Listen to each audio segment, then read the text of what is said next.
दोस्तों, स्वागत है आपका लक्ष्य इंस्टीट्यूट में। आज का हमारा टॉपिक होने वाला है मौर्य वंश के बारे में। तो शुरुआत करते हैं एक मोटिवेशनल कोट के साथ। तो ध्यान से सुनिएगा। रख हौसला वो मंजर भी आएगा, रख हौसला वो मंजर भी आएगा, प्यासे के पास चलकर समुंदर भी आएगा। थक कर मत बैठ ए मंजिल के मुसाफिर, मंजिल भी मिलेगी और मिलने का मज़ा भी आएगा। तो जब आपको आपकी मंजिल मिलेगी तो शायद सबसे बड़ा दिन आपके लिए कोई नहीं हो सकता। तो बात करते हैं मौर्य वंश के बारे में। पिछली वीडियो में पढ़ चुके हैं यूनानी आक्रमण के बारे में। यूनानी आक्रमण, सिकंदर ने हम पे अटैक करा 326 में, याद होगा आप लोगों को। तो जब सिकंदर यहाँ से वापस जा रहा होता है तो वापस जाते वक्त बेबीलोन में उसकी मृत्यु हो जाती है। मृत्यु कब होती है उसकी? 323 में। तो जो नया राजा वहाँ बनता है उसका नाम होता है सेल्यूकस निकेटर। सेल्यूकस निकेटर यानी कि जो मकदूनिया है, जिसे हम इंग्लिश में मैसेडोनिया कहते हैं, वहाँ का राजा कौन बन जाता है? सेल्यूकस निकेटर बन जाता है। सेल्यूकस निकेटर का ही राजदूत था, उसका नाम था मेगस्थनीज। मेगस्थनीज।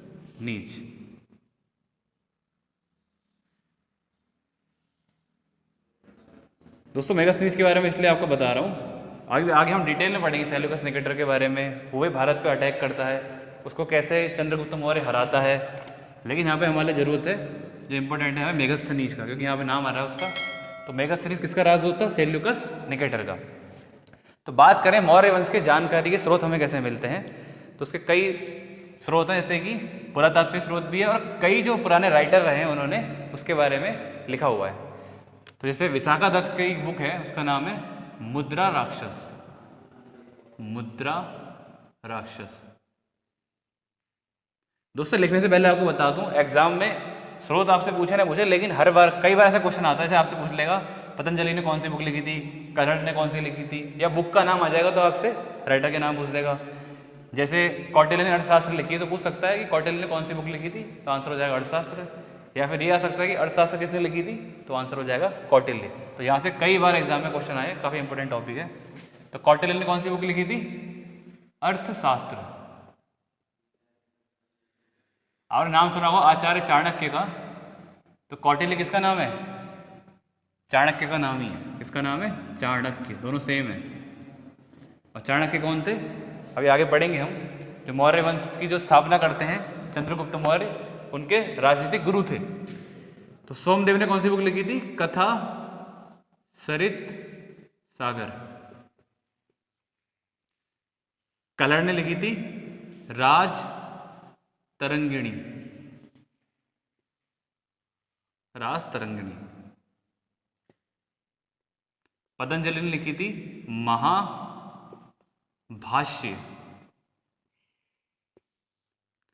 श्रमेण ने लिखी थी वृहत कथा मंजरी। वृहत कथा मंजरी। और मेगस्थनीज ने लिखी थी इंडिका। तो विदेशी स्रोत की बात करें तो कौन सा है? इंडिका है। इंडिका लिखी किसने है? किसने लिखी है? मेगस्थनीज ने लिखी है। और मेगस्थनीज कौन था? मैं आपको बता चुका हूँ, राजदूत था किसका? सेल्यूकस निकेटर का। वो कैसे इंडिया में आता है, कब बुक लिखता है, वो आगे डिटेल में पढ़ेंगे हम। उसके अलावा बात करें तो हमें कई पुरातात्विक सामग्री भी मिलती है, जैसे कि उस समय के बने हुए शिलालेख हैं, कई गुफा चित्र हैं, तो उससे भी हमें क्या मिल जाती है? जानकारी मिल जाती है मौर्य वंश की। जैसे खारवेल का हाथी गुम्फा अभिलेख है। हाथी गुम्फा या हाथी गुफा अभिलेख।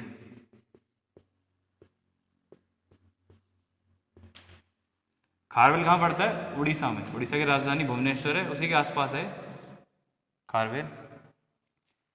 उसके अलावा एक और है इसमें, रुद्रदामन का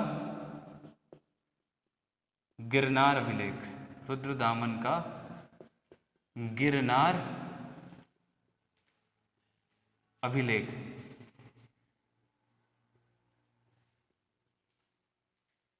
गिरनार कहाँ पड़ता है? गुजरात में। दोस्तों एग्जाम में आपसे ये पूछ सकता है कि खारवेल का हाथी गुम्फा अभिलेख कहाँ पर है, तो आपका आंसर हो जाएगा उड़ीसा। सेकंड बन सकता है रुद्रदामन का गिरनार अभिलेख कहाँ पर है, तो वो है गुजरात में।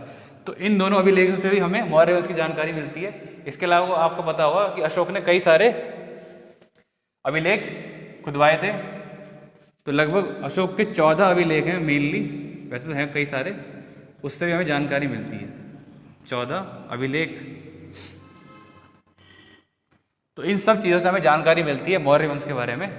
तो इन सब पॉइंट को आप नोट कर लीजिए। इसके बाद हम इसी वीडियो में आगे बढ़ने वाले हैं कि मौर्य वंश के जो अलग अलग राजा हुए हैं उनके बारे में डिटेल में पढ़ेंगे। तो आप इन सब पॉइंट को नोट कर लीजिए।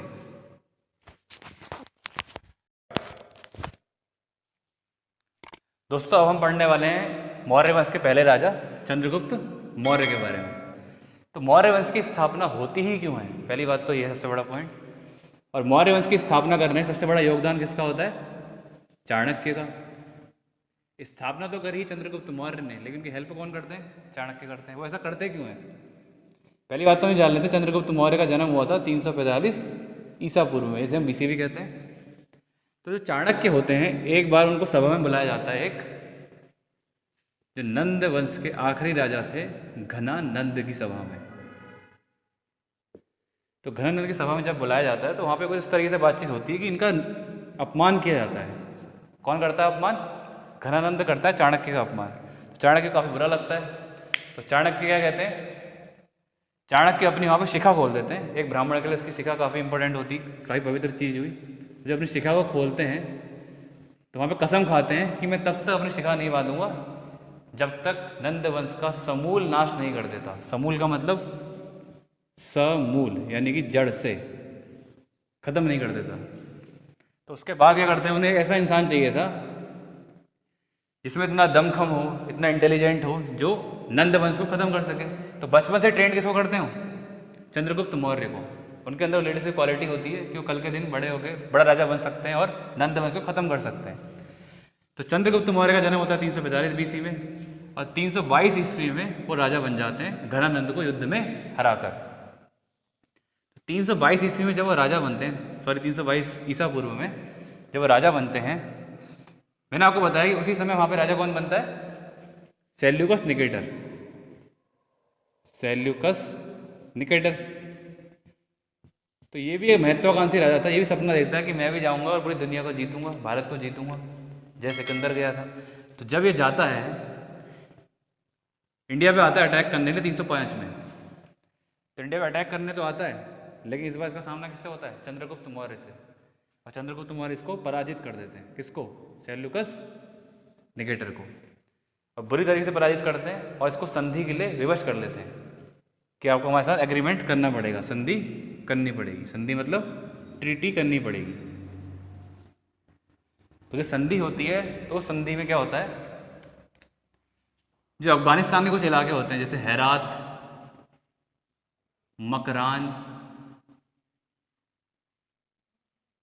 कंधार,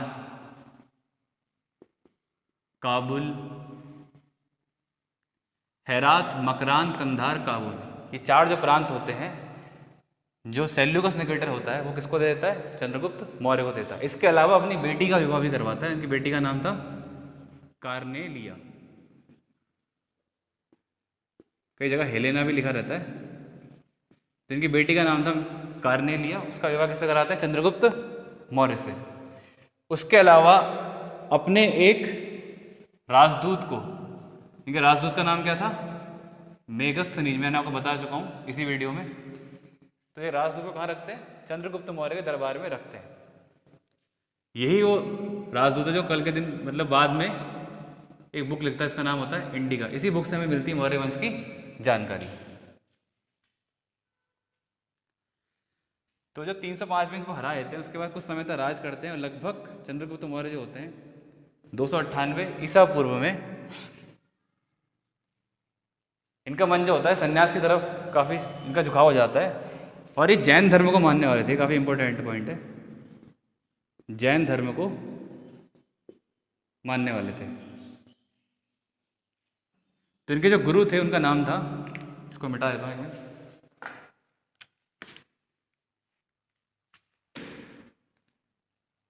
भद्रभाव। जिनके गुरु का नाम क्या था? भद्रभाऊ। तो भद्रभाऊ जी के साथ ही कहाँ चले जाते हैं? कर्नाटक, साउथ में। कर्नाटक में जगह होती है एक श्रवण, यहाँ पे लिखता हूँ मैं, श्रवण बेल गोला।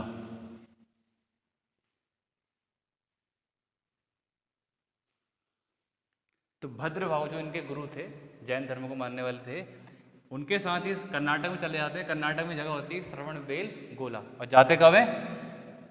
लगभग 299 के समय में जाते हैं। वहाँ जाते हैं, वहाँ कुछ समय तक रहते हैं, लगभग 1 वर्ष तक। वहाँ पर एक बस्ती भी बसाते हैं चंद्रगुप्त के नाम से ही, चंद्रगिरी के नाम से, चंद्रगिरी के नाम से बस्ती बसाते हैं वहाँ पे। तो वहीं पर क्या होता है, जैन धर्म में होता है, जैसे आपको अपने प्राण अगर देने हैं तो लास्ट में उपवास रखा जाता है। तो वहाँ पे बहुत कठिन उपवास रखते हैं और अपने प्राण त्याग देते हैं। चंद्रगुप्त मौर्य का अंत इस तरीके से होता है। फिर नेक्स्ट जो राजा आते हैं वो कौन आते हैं? बिंदुसार। तो दोस्तों नेक्स्ट राजा जो बिंदुसार हो गया, अशोक और बृहदत्त, इसके बारे में हम, इनके बारे में नेक्स्ट वीडियो में पढ़ने वाले हैं। इससे रिलेटेड यानी कि चंद्रगुप्त मौर्य से रिलेटेड जितने इंपॉर्टेंट फैक्ट हो सकते हैं वो मैंने आपको बता दिए। तो आपको ये वीडियो कैसी लगी हमें कमेंट सेक्शन में जरूर बताइएगा। तो मिलते हैं नेक्स्ट वीडियो में, तब तक के लिए जय हिंद।